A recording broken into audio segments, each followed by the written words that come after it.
Hello there. I wanted to record a fresh update on some of the goings on of the post acquisition world for the employees affected by the VMware Broadcom acquisition from last year.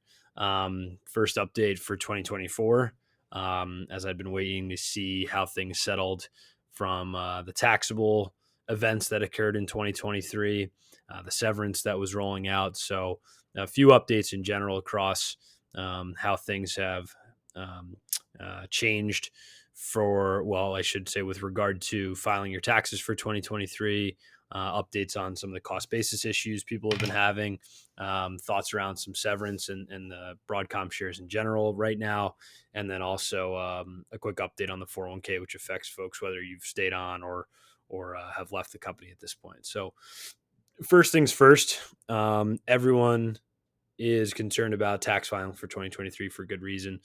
The shares that were cashed out, 48% or so of the shares that were cashed out that folks owned before the acquisition went through, which was a taxable event in November of 2023, was showing as sort of incorrect in E-Trade. And unfortunately, the 1099s that went out 2 weeks ago, I'm recording this on the 28th of February, are also still not accurate. So, what do you do, right? Do you just file the 1099 as E-Trade furnished it to you, or is there something better that you can do?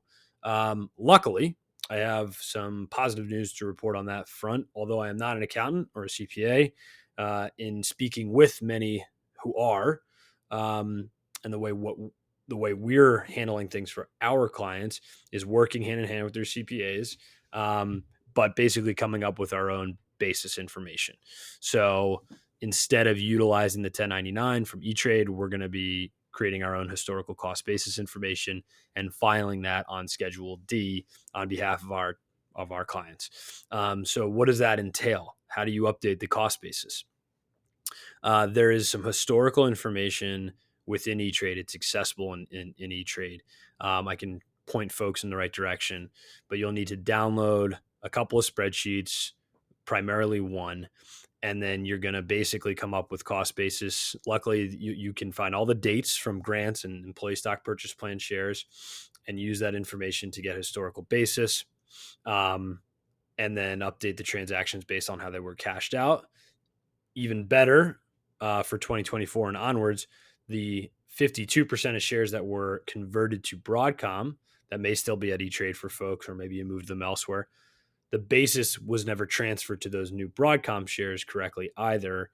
And that same spreadsheet can be used to update those as well. So we have a procedure in place where we're doing this for clients, and then we're supplying that information to their CPA. Here's the issue with me making this video is we're getting a lot of requests for assistance here. We don't have capacity. It's not our core business to update cost basis, for lots of folks, who especially are not clients. That said, we're still welcoming conversations where, if you get in touch with us, I can put together a video and show you how to do it, and then hopefully open up the conversation to likely other things that you may need help with. Um, so reach out.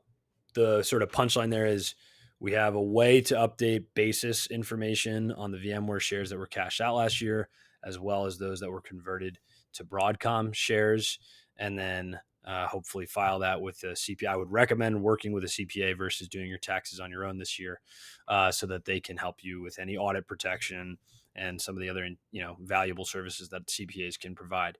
So reach out on that piece. Now, a couple other just minor things. Folks that have left the company, except for those who reside in New Jersey, as I understand, have received severance. In some cases, you've received non-qualified deferred compensation and accelerated payments. And so you have lump sums of cash that are sitting around, and you need to last potentially until your next employment opportunity.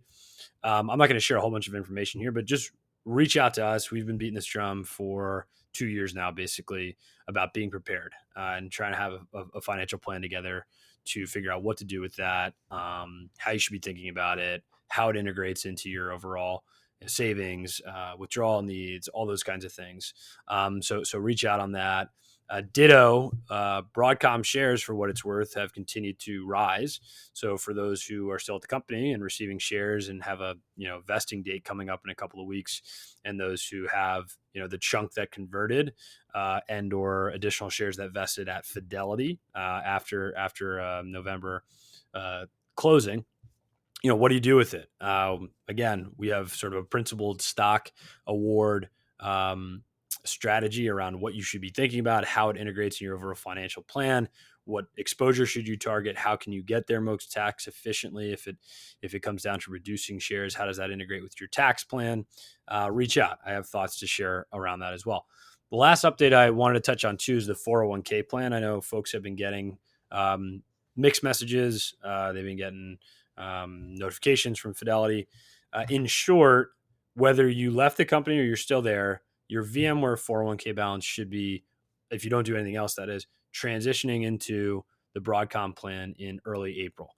I have been dealing with, for our own clients, some issues on the after-tax portion. So as I've talked about in other videos, we are big believers in doing this mega backdoor Roth strategy, putting after-tax money into the 401k and then shifting it into a Roth IRA for potential tax-free, tax-deferred, and tax-free growth down the line. And we've had issues with that this year. We were able to do it at the beginning of January, then it was blocked for a couple of weeks. Then we were able to do it again for a couple of clients, and then it's blocked as of last week again. So point is, I think punchline, the 401k should have more clarity on what you can do with it, rolling over, taking your after-tax money out to a Roth IRA, et cetera, in early April. For those who have left the company entirely at this point, for the folks who I've experienced it with, you should be able to roll over that money, regardless of that fact. I could be speaking out of turn in that I was able to do a couple of those for clients late last week. And then they did change something on the after tax. So I don't know if that now affects the rest of your ability to do a rollover. But point being, just to summarize, tax filing for 2023, I know it's right around the corner and a lot of people have anxiety around this cost basis issue. Reach out. VMware 401k questions, reach out. Severance, existing employees who are trying to figure out what to do with stock awards and how you should be treating those, reach out. I'm not going to be doing any webinars, I don't think, for those who enjoyed that series. So, please reach out and we'll provide as much context and help as we can. Be well, and thanks again for listening. I appreciate it.